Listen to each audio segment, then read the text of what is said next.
J'ai commencé le théâtre quand j'avais 12 ans et puis ensuite j'ai continué toute ma vie en amateur. Et je suis tombée malade et je me suis dit, fais de ta passion ton métier. Ex-Utéro, c'est un seul en scène, donc avec des gros morceaux de moi dedans, qui parle de maternité, de parentalité, de féminité aussi, de résilience, et qui parle des cancers gynécologiques. C'était ma volonté en revanche que ce ne soit pas le sujet du spectacle, mais qu'on le découvre au fur et à mesure. C'est pour ça que je parle surtout de maternité et de parentalité. Je pense que quand on a une âme d'artiste, qu'elle soit, ça peut être par la musique, avec un livre. Je pense qu'il y a des messages qui passent quand même beaucoup plus facilement. D'ailleurs, dans mon spectacle, en fait, je parle de prévention, mais surtout à la fin, et je le fais sous forme de slam, parce que j'ai dit que je ne ferai jamais ce spectacle sans parler de prévention, mais je ne voulais pas non plus avoir l'air d'une donneuse de leçons.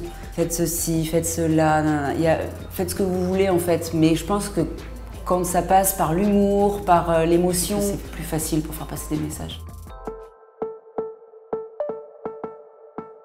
C'est mon bébé que j'ai fait avec une copine, parce que je l'ai vu grandir, parce que je continue de le faire grandir, parce qu'il est né dans la douleur.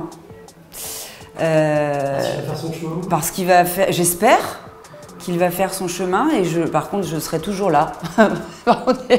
Pour le porter. Pour le porter, voilà. Mais oui, Ex-Utéro, c'est mon bébé. C'est à l'origine de ma carrière de comédienne, puisque j'ai commencé avec ce spectacle, puisqu'avant ce n'était pas mon métier principal. Et je me suis battue comme une lionne pour faire ce festival, le Festival d'Avignon, pour qu'il soit vu, pour qu'il soit du coup programmé un peu partout. Donc c'est vraiment Ex-Utéro dans ma vie, en tout cas dans ma vie de comédienne. C'est ce qui me fait tenir. Le slam, c'est la touche de prévention à proprement parler à la fin du spectacle. Parce que pendant le spectacle, je n'en fais pas vraiment. C'est pas l'objet du spectacle, la prévention. Et comme j'ai toujours dit que je ne jouerai jamais ce spectacle sans faire de prévention, c'est mon auteur, Sophie Brugeil, qui m'a dit on va faire un slam. Et j'ai trouvé que c'était une idée géniale. Enfin, voilà. Mais c'est faire de la prévention sans en avoir l'air, ou en tout cas de manière un peu originale. Et ce slam, c'est le point final du spectacle.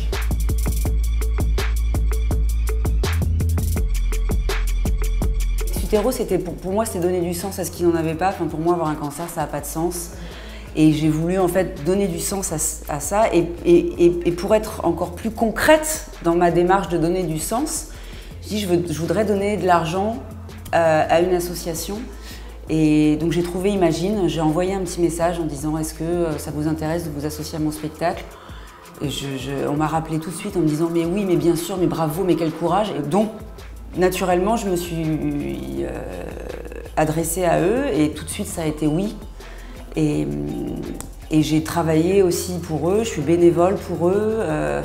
C'est une association qui, eux, pour le coup, déplace des montagnes, mais au quotidien, pour aider les malades, créer du partage, et parce qu'on se sent souvent seul dans ces moments-là, mais aussi qui travaillent énormément sur la prévention, qui sont à l'origine de pas mal de choses qui ont été faites, notamment sur la vaccination contre le papillomavirus, pour les garçons, le fait que ce soit remboursé par la sécurité sociale. C'est énorme ce qu'ils font, c'est extraordinaire. Donc voilà, Imagine, c'est vraiment mon assaut de cœur. C'est important de s'écouter. Moi, j'ai appris à m'écouter depuis que je suis tombée malade, à écouter mon corps, parce que malgré tout, des fois, le corps, il vous fait passer des messages. Et pour une femme, de consulter son gynécologue, même quand il ne se passe rien, surtout quand il ne se passe rien, pour que tout continue à bien se passer.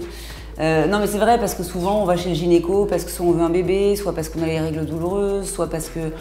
Et en fait, faut y aller tous les ans, juste un petit check, le frottis tous les 3 ans, enfin voilà. Encore une fois, la peur n'évite pas le danger, il faut prendre soin de soi et écouter son corps. Enfin, Voilà, c'est ce que j'ai retenu moi de ce qui m'est arrivé.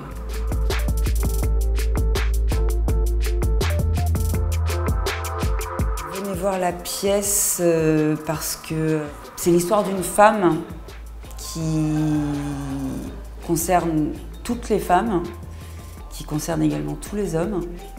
Et si vous avez des enfants, vous changerez le regard que vous avez sur eux, vous les aimerez encore plus.